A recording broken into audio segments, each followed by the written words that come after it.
네, 이번에 말씀해 주실 분은 저희 대학원의 조형준 선생님이십니다. 조형준 선생님 소개를 제가 잠깐 드리려고 해요. 극단에서 일을 시작하셨습니다. 극단 아리랑에서 활동을 시작해서 2000년에는 연극 민족정기 구현결사대, 제목이 특이하죠? 연출을 맡기도 하셨고요. 2000년부터 2004년까지 뮤지컬, 여러분도 잘 아시는 젊은 베르텔의 슬픔, 그리고 카르멘의 제작 PD로 역할을 하기도 하셨습니다. 2001년부터 2002년까지는 서울 프린지 페스티벌 공연 프로그래머였고, 또 2005년에서 9년까지도 아르코 예술극장 수석 공연 기획 역할을 하시다가 2009년부터 지금까지 안산문화재단에 근무하고 계신데요. 이렇게 화려한 이력을 가진 우리 조형준 씨가 어떤 이야기를 들려줄지 궁금하네요.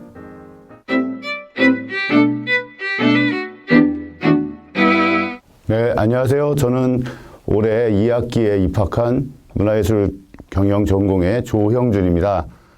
오늘 이 자리가 좀 낯설기도 한데요. 오늘 저에 대한 좀 이야기를 좀 드리고 제가 요즘 최근에 갖고 있는 고민들에 대해서 또 같이 풀어놓으면 앞으로 공부하면서 함께 많은 조언도 얻을 수 있고 다른 분들의 또 경험을 또 제가 받을 수 있기 때문에 오늘 이 자리에서 그러한 이야기들 좀 해보려고 합니다. 저는 물론 어릴 때 대부분의 저희 친구들은 어릴 때 아마 대통령을 많이 꿈꿨고요. 그러다가 대통령이 당연히 가장 높은 자리라는 걸 알고 그런 것들을 꿈꾸다가 고등학교 때 영화 감독을 어떤 꿈을, 영화 연출에 대한 인식을 하게 되면서 그런 꿈을 꿨었고요. 이후에 다른 경험들을 통해서 연극이라는 장르를 좀 알게 됐고 거기서 또 저의 역할을 여러 가지 혼돈을 통해서 또 저의 역할을 좀 찾고 거기에 또 자리 잡는 그러한 시간들을 좀 가져왔습니다. 그래서 지금 저는 현재 안산문화재단의 시민축제실을 지금 맡고 운영하고 있고요. 실제 저는 연극 극단에 입단을 해서 이제 연극 공연, 그러니까 서울 프린지 페스티벌, 그다음에 뮤지컬 등에서 이제 제작 PD 역할들을 했었고요. 제가 아마 공적인 기관에 들어온 거는 2005년도에 아르코 예술극장에 이제 기획자로 들어가면서 이 일을 시작했고 2009년도부터는 안산문화예술의 전당의 공연기획팀장으로 들어가면서 이 일에 대해서 조금 더 지역과 연관지어서 좀 여태까지 현재까지 살아왔던 것 같습니다. 저는 어떠한 고민들을 하게 됐냐면 맨 처음에는 저는 제가 갖고 있는 생각들은 맨 처음에 세상은 모든 것이 변한다. 제가 갖고 있는 생각들은 그거였어요. 그것이 이제 예를 들면 뭐 지동설도 있겠죠. 갈릴레오 갈릴레이가 그래도 지구는 돈다. 네, 만유인력의 법칙 중력이라는 걸 알게 되면서 모든 것들은 속도를 갖게 되고 에너지를 갖게 되고 어떤 변화를 하게 되는구나 라는 생각 속에서 그런 변화, 그다음에 돌연변이라는 어떤 자연 선택에 의한 돌연변이 이런 것들을 통해서 새로운 종이 생겨나듯이 제가 어떠한 가치를 선택을 해서 어떠한 질문들을 선택을 해서 어떠한 가치를 찾느냐에 따라서 또 저의 선택에 따라 길이 달라진다라는 어떤 그런 생각들을 하고 있고요. 그다음에 제가 좀 하면서 갖는 어떤 일들이 자세로서는 제가 일단은 역지사지라는 사자성어를 좋아합니다. 원래 이제 연극 자체가 다른 상대방의 역을 맡고 그다음에 그 사람의 입장을 또 이해하면서 그 사람이 되어가는 그러한 장르이기 때문에 제가 기획 활동을 하면서도 서로의 역할을 바꿔서 생각해 볼 때 또 어떤 좋은 기획안들이 좀 나오고 그런 것들이 서로 소통에 있어서 상당히 큰 도움이 되지 않을까라는 생각에서 역지사지라는 말을 제일 좋아하고요. 그 다음에 제가 이걸 얼마 전에 발견한 건데 제가 여태 썼던 기획서들을 이렇게 보다 보니까 무의식적으로 기여라는 말을 많이 썼더라고요. 그래서 제가 하는 일들이 제가 하는 일로서 성공하는 것이 아니라 이 일을 함으로써 제가 속해 있는 어떤 집단 내지는 그 생태계가 좀 더 확장되고 발전할 수 있도록 어떤 기여를 하는 그러한 것들을 좀 무의식적으로 좀 가졌던 것 같아요. 그래서 제가 얼마 전부터는 어떤 자세로서는 역지사지와 기여라는 어떤 부분들을 좀 통해서 좀 일들을 다시 한번 살펴보고 다시 추진해 보려고 노력들을 좀 하고 있습니다. 근데 제가 이 학교 들어오면서 그러니까 예전에 항상 선배들이 이제 물어봤던 게 있어요. 저희 때는 아마 중고등학교 때 시험 문제로도 많이 나오고 했었는데 연극의 3대 요소는 뭐냐? 그럼 상당히 헷갈렸거든요. 같이 연극반 하면서도 가장 놀릴 수 있는 후배들 들어올 때 놀릴 수 있는 질문을 연극의 3대 요소가 뭐냐면 좀 많이 헷갈리고 이거 뭐지? 희곡인가? 뭐 이렇게 얘기를 했었는데 올해 수업을 받으면서 그 연극의 3대 요소라는 것들이 명확해진 것 같아요. 그러니까 공연을 하는 배우, 보는 관객, 그 사이를 매개해주는 무대, 이것이 연극의 3대 요소인데 제가 이번에 예술사회학이나 사회적 예술론이나 이런 수강을 통해서 그런 것들이 창작자와 수용자, 그다음에 유통과 분배라는 어떤 매개, 거기서 제가 해야 될 역할들을 어떻게 찾아나갈 수 있을 것인가 좀 많이 고민했던 한 학기였습니다. 그래서 그러한 부분들을 좀 표로 정리해 보면서 유통이란 분배 이런 부분들이 어떠한 방식을 따르고 어떤 철학을 따라야 할지 좀 더 저에게 많은 그 고민을 던져준 그런 2학기였던 것 같습니다. 그래서 또 저도 좀 생각을 해보면서 요즘 최근 저의 고민은 뭘까 뭐 이런 생각을 했었어요. 그래서 한 2가지 정도를 좀 꼽아봤는데 제가 2009년도부터 이제 한 10년 가까이 됐습니다. 안산에서 안산문화재단, 그러니까 안산문화예술의 전당에서 재단으로 바뀌면서 어떤 지역의 문화예술 생태계에 속해서 일들을 해나간 것들이 한 10년 정도 됐는데 처음에 제가 한 2009년도, 10년도 그쯤에 안산문화예술의 전당에 갔을 때 어떤 매체에 지역의 문예회관은 우리 전체 공연예술 생태계의 모세혈관이다. 뭐 이런 이야기들이 있었어요. 그래서 그 말이 참 멋있더라고요. 아, 이게 쫙 연결이 돼 있구나. 모세혈관이구나. 그래서 모든 문예회관들이 다 이렇게 어떤 걸로 연결이 되어 있고 우리는 굉장히 심층적 아니면 현장에서 어떤 일들을 중요한 일들을 하고 있구나라고 생각을 했는데 어느 순간 왜 우린 모세혈관밖에 안 되지? 뭐 이런 고민들이 됐어요. 그러니까 어떤 심장에서 펌프질된 혈액이 피가 이렇게 도는데 우리는 그 도는데 어떤 플랫폼 역할만 하는 것인가라는 생각을 했었고 지역 자체의 기억과 지역 자체에서 학습된 어떤 데이터들을 통한 체험들을 통한 그러한 콘텐츠도 만들어낼 수 있지 않을까 뭐 그런 생각들을 좀 많이 했습니다. 다행히 안산문화예술연당은 그 2004년도에 개관할 때부터 좀 제작 쪽에 많이 신경을 썼던 공연장이었고 그래서 제가 갔을 때도 이렇게 지역을 소재로 한 작품들이 많이 이제 있었는데 그나마 좀 제작 여건이나 조건들이 좀 자유로웠던 공간이에요. 그래서 우리도 우리 지역만의 역사 아니면은 그 지역의 일상, 지역의 기억들 이런 것들이 좀 보편적인 형태로 콘텐츠화되지 않을까라는 고민을 시작했고요. 어느 날 이렇게 신문을 읽다 보니까 시냅스라는 개념이 왔어요. 그러니까 시냅스가 뭐냐면 신경세포들 간에 이렇게 연결되는 지점이고 그래서 그 신경세포들이마다 갖고 있던 기억이나 학습에 의한 데이터나 이런 것들이 좀 더 증폭되고 하나의 총체적인 의미를 가져내는 그런 단위더라고요. 위치, 시냅스. 그래서 그래 그 지역의 문화예술의 전당이나 문화재단 등은 모세혈관의 역할보다는 이 시냅스의 모델이 훨씬 더 올바르고 좀 더 앞으로 가능성을 좀 갖고 있지 않을까라는 생각을 하게 됐고요. 그래서 우리 지역에서뿐만이 아니라 아까 말씀드렸듯이 전체 공연 생태계에 기여하면서도 서로의 역할들을 다르게 볼 수 있는 그런 연결들이 필요하지 않을까 저는 그런 생각을 했었고요. 그래서 공연 제작의 목표를 좀 연결을 시켜내면서 좀 더 우리 지역을 벗어나서도 많은 관객들한테 보여질 수 있고 사랑받을 수 있는 그런 방식들을 좀 고민하기 시작했습니다. 그래서 최근에 여러 가지 뭐 공연들을 제작을 계속했고 최근에서야 뭐 여러 가지 단계를 거쳐서 인핸스먼트 계약이라는 어떤 그 개념을 좀 알게 됐고요. 그 인핸스먼트 계약은 그 미국이나 영국에서 아니면 유럽에서 비영리 공공 조직에서 만들어진 공연들을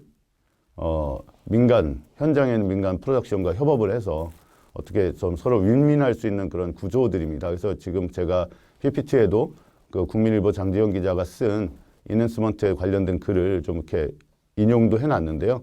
그 부분 속에서 보면은 그래서 서로가 윈윈할 수 있는 구조가 어떤 것일까. 그래서 저도 최근에 뮤지컬 전설의 리틀 롱그단이라는 공연 자체를 한예종에서 공연이 됐었고요. 그래서 그 공연을 안산문화예술연당에서 가져와서 학생들이 만든 공연을 했고 그것을 새로이 제작을 해서 안산과 대학로에서 한 2년에서 3년 정도 공연을 계속 제작하고 진행을 해왔습니다.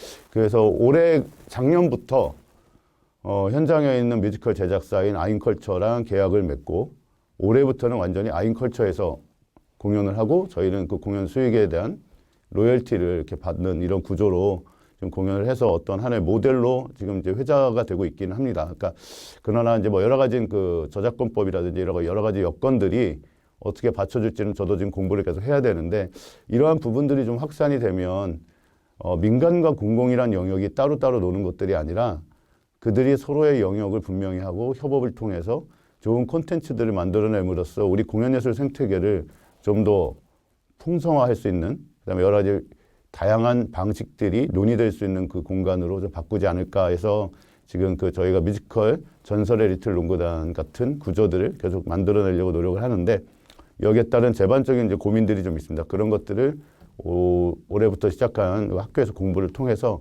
그런 방식과 어떠한 길들을 좀 발견해낼 수 있는 그러한 기회로 좀 삼고자 합니다.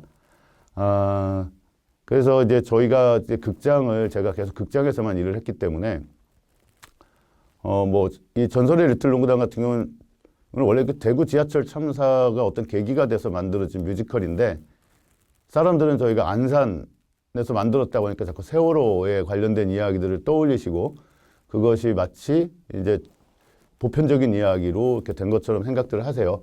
그리고 실제 이제 서울 프로덕션에서 제작을 할 때는 그 구청 농구단이 이제 소재인데 그 구청의 이름을 안산에 있는 상록구청 이름으로 해가지고 지금 그 뮤지컬 공연 팬들에서는 이제 상록이들이라는 그 애칭으로 팬클럽도 좀 만들어지고 하는데 어쨌든 지역의 기억들과 지역이 갖고 있는 요소들이 보편적인 이야기로도 많은 분들에게 좀 퍼질 수 있고 그냥 저건 저 지역에서 만든 너무 지역 홍보용이야 이런 느낌을 전혀 주지 않으면서 자연스럽게 지역에 대한 이야기들이 전달될 수 있는 구조를 만들어낸 부분에 있어서는 일정 정도 좀 많은 가능성을 봤던 것 같습니다. 그래서 앞으로 그런 부분들에 대한 고민들을 계속해 나갈 예정이고요.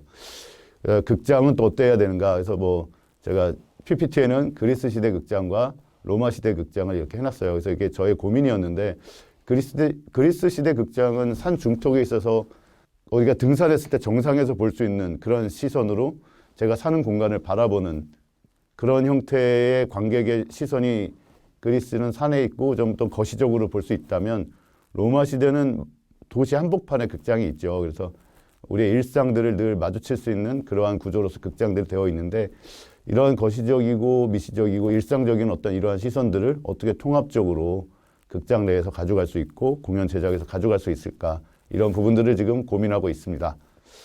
자꾸 또 고민 얘기를 계속 하게 되는데요. 두 번째 고민으로는 제가 이제 지역문화재단에 있다 보니까 이 문화재단이 갖고 있는 부분들입니다. 그래서 사람들이 그냥 공공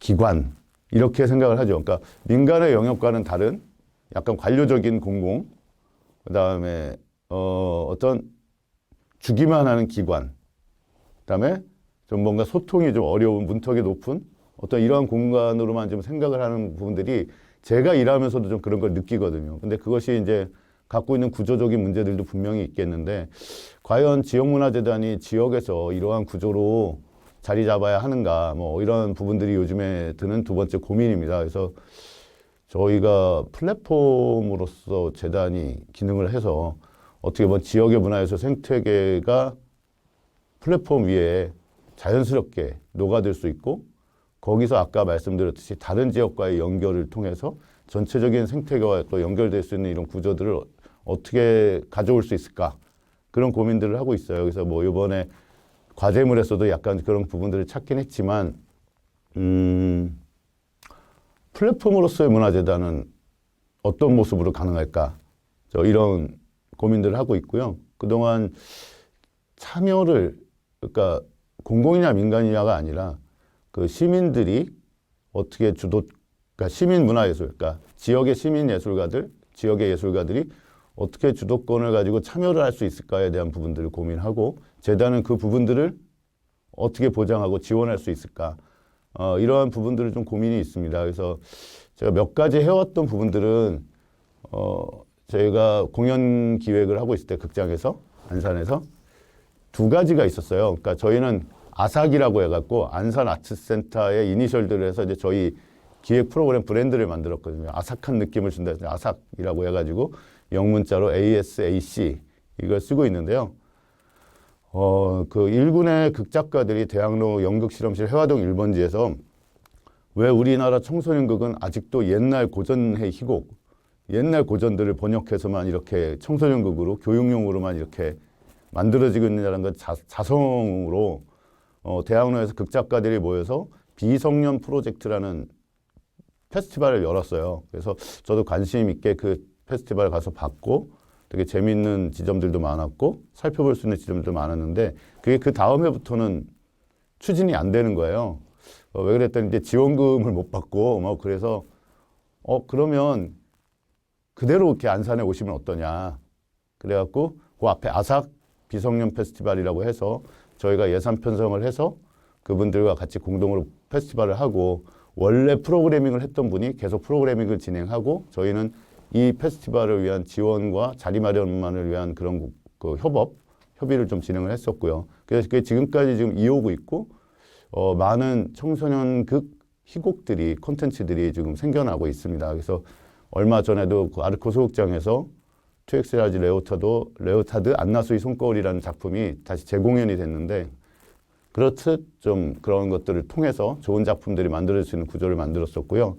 또 하나는 저희가 몸집 페스티벌이라고 해서 무용이나 마임, 이렇게 움직임 언어로 할 수 있는 작품들을 저희가 이제 기획을 해서 매년 이렇게 프로그램을 해왔었는데 거기도 지금은 굉장히 유명한 아티스트가 됐죠. 그 앰비기어스 댄스 컴퍼니가 초창기에 같이 하면서 앰비기어스 댄스 컴퍼니가 프로그래밍을 주도할 수 있게끔 하는 프로그램들을 좀 해서 아삭 몸집 콘서트라고 해서 그 부분들을 가지고 좋은 아티스트들을 많이 좀 만날 수 있었던 것 같아요. 그래서 결국 그 어떤 해는 아르코예술극장과 협업을 해가지고 대학로 아르코예술극장 대극장에서 3회 연속 무용 공연을 하면서 거의 유료 점유율이 95%를 넘을 정도로 많은 인기를 얻었었고 그러한 부분들이 예술가들이 자기가 직접 참여하면서 프로그래밍을 가져가고 그것들을 좀 저희 재단과 협업하면서 좋은 축제로서 이렇게 만들어 왔던 것 같고 좋은 콘텐츠들을 많이 만들었었습니다. 그런 것이 어쨌든 민관이 협업하면서 지역의 예술가들이나 아니면 참여하는 예술가들이 주도적으로 프로그램을 만들어 나갈 수 있는 구조들을 만들어내는데 좀 일정 정도 고민의 해결 지점들을 던져주긴 했었고요.